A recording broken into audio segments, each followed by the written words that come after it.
Olá, tudo bom? Hoje nós vamos falar sobre conclusão ou considerações finais da sua tese de doutorado ou da sua dissertação de mestrado. Nós vamos começar pensando um pouco sobre a própria terminologia, sobre o conceito, que seria então conclusão ou considerações finais. Por que nós vamos pensar um pouquinho sobre isso? Porque em 20 anos eu já vi muitos professores que têm alguns posicionamentos diferentes. A priori, na ciência, nós nunca chegamos numa conclusão definitiva e absoluta, porque tudo está em constante movimento, tudo está em constante modificação e nós podemos encontrar sempre algo novo, mesmo naquilo que achamos que não existe mais ao que ser encontrado. Na verdade, esse é justamente o papel do cientista, o papel do pesquisador, sempre criticar, sempre argumentar, sempre ir atrás de algo novo, sempre ir atrás de alguma coisa que passou despercebida. Na verdade, na própria teoria de Albert Einstein, algumas lacunas que ele não acreditava, outros pesquisadores pesquisando a teoria dele, conversando com ele, começaram a levantar sobre as questões que ele poderia melhorar ou até mesmo que ele tinha citado, mas depois tinha refutado e fazia sentido para a comunidade científica e acadêmica e para a comunidade no geral. Desta forma, cabe ao cientista ter sempre a cabeça aberta no sentido de investigação, no sentido de possibilidades. Quais são as possibilidades de pesquisa? Não existe nenhuma metodologia fechada, não existe nenhuma metodologia melhor ou pior do que a outra e não existe nada definitivo. Desta forma, a grande maioria dos professores, dos pesquisadores, eles acreditam que não se pode ter no trabalho conclusões, porque na verdade você chega ao máximo às considerações finais do seu estudo, demonstrando quais foram os principais achados entre o que você propôs e o que você levantou no final. Então, é uma linha que você precisa entender até mesmo para argumentar. Isso eu estou falando porque existe já uma parcela de pesquisadores que falam que os trabalhos têm que ter conclusões. Quais são as conclusões finais? Então, quais são aquele achado final? E aí a gente entra nesse paralelo, Como que você faz? Na verdade, são conclusões ou considerações finais? Para outros professores, isso não vai importar. Tudo é a mesma coisa, eu não quero entrar nesse mérito. Então, pode ser conclusão, pode ser consideração final, você coloca do jeito que você quiser. Já para alguns professores, eles colocam, olha, mas se você não tem conclusão, você não fez nada no seu trabalho, para que serviu? Outros professores já vão falar, não, você não pode colocar conclusões se o máximo que você chega no estudo científico são em considerações finais. Anyway, vida que segue, estou trazendo aqui para você pensar e para você começar a refletir sobre cada pedacinho do seu trabalho, até mesmo na composição, e para você entender quando você for arguído, quando você for argumentado. As relações humanas estão cada vez mais complicadas e não é porque a pessoa é seu orientador que você vai conseguir ter uma relação humana tranquila até o final. Provavelmente, alguns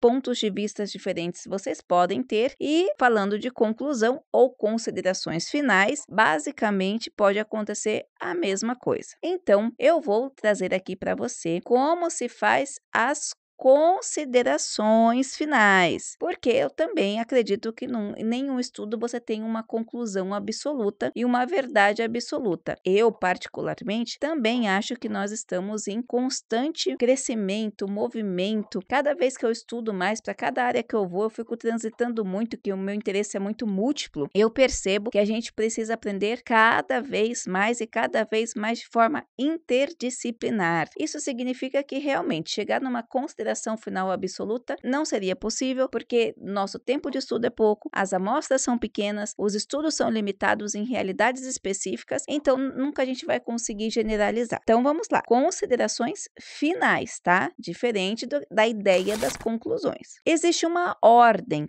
Existe uma lógica. Eu gosto muito da metodologia científica, porque a metodologia científica ela não é uma coisa que surge do nada, só como um monte de normas que você deve seguir, sem ter um porquê, sem ter uma razão, sem ter um começo, meio e fim. Na verdade, a metodologia científica, a sistematização, ela fornece para você muito mais do que um norteamento para o trabalho. Ela fornece para você uma ideia de pensar sistematizado. A gente vai falar sobre isso em outros vídeos, porque é um assunto bem interessante e eu vou trazer aqui algumas novidades. Mas, na sequência de sistematização, na sequência de ordenamento de um material, o que a gente vai ver nas considerações finais? A lógica do cruzamento entre introdução, entre o que você propôs e aonde você conseguiu chegar. Ou seja, a sequência da sua consideração final ou das suas considerações finais nada mais serão do que, primeiro, resgatar a pergunta norteadora. Quando você começou a fazer o estudo, qual foi a pergunta que motivou o seu material? E aí você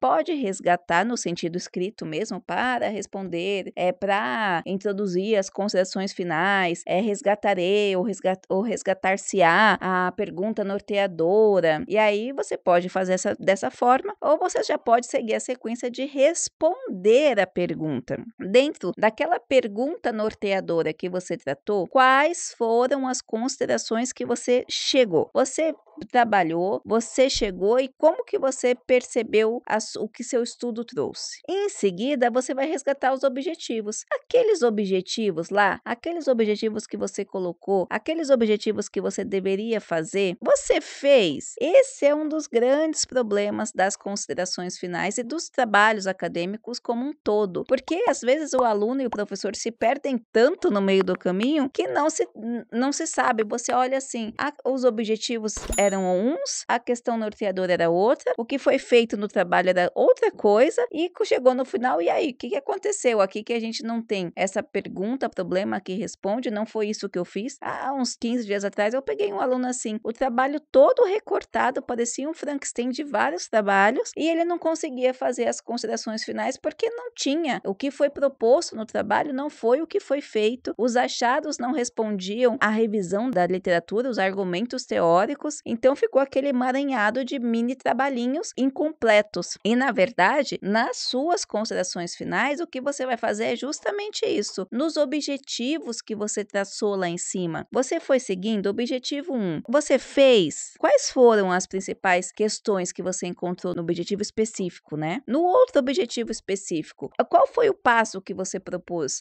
Você propôs isso, ok. E no objetivo outro, qual que você propôs? Você fez? Nesse processo que você fez, quais foram as considerações finais ou as suas conclusões gerais dentro do que você tinha proposto? A metodologia que você usou supriu o que você estava falando? Existiram lacunas? Quais foram as dificuldades que você teve no estudo? Quais foram os aspectos gerais que você encontrou na pesquisa? Por exemplo, não tem problema, tem muitas pessoas que ficam nervosas. Nossa, mas eu queria investigar qual a relação entre educação fundamental e preparação do indivíduo para a vida adulta, e no final eu vi que não tinha muita relação, que dependia mais da formação em casa e social do indivíduo. E agora? Ótimo, você já fez um estudo, já apareceu o resultado que não tem relação e você adianta a vida de outros pesquisadores que veio a levantar essas hipóteses. Então não fica com medo de dizer nas considerações finais que você teve lacunas, que você teve achados que não foram na sua cabeça tão importantes, né? Eu tive um aluno que ele estudou chatbots, que são aquele sistema que a pessoa digita e vem um robozinho, né, no atendimento responder, e ele queria tá na moda, estudar interação, tal, e foi feita uma pesquisa e as pessoas não gostam, 65% das pessoas não gostam desse tipo de atendimento, e ele ficou frustrado. Eu falei, gente, você não tem que ficar frustrado, você tem que ficar feliz, você está mostrando que essa ideia de toda comunicação tecnológica talvez não possa ser assim. Por que talvez? Porque na amostra dele, com o jeito que foi realizado, nas ferramentas ferramentas específicas com aquele público daquela idade, esse público não gosta. Essas são as variáveis. Por isso que a gente nunca pode falar que, então eu fiz uma pesquisa e as pessoas não gostam. Você não pode generalizar. A gente está falando de ciência, a gente está falando de dados. Então, quando a gente fala que não tem uma verdade absoluta, é justamente pensando em algumas lacunas que a gente vai encontrar nesse campo de amostra. Então, veja, a pessoa ficou triste porque a maioria das pessoas não gostam desse tipo de atendimento na amostra dele. E é justamente isso que ele vai colocar. Olha, sugere-se, né, que alguns estudos, né, ampliem a amostra, se divide por questão socioeconômica, por questão cultural, por questão de preparação, para que possam compreender melhor essa aceitação ou não por parte do usuário no sentido brasileiro, porque alguns estudos internacionais apontam ao contrário. E aí, como eu falei agora, você vai propor estudos futuros, que sejam realizados estudos futuros dentro desse ordenamento, dentro desse escopo que a gente tratou. Ou seja, nas considerações finais, você vai fazer o quê? Arrematar o seu trabalho, dizer para que ele veio, até como ele seguiu o caminho, quais foram os principais achados, onde ele chegou, quais foram as lacunas e quais as indicações para o futuro, tá certo? Eu espero ter ajudado. Não se esqueça de deixar seu comentário, deixar o seu like, se inscrever no canal e compartilhar esse vídeo. Um grande abraço!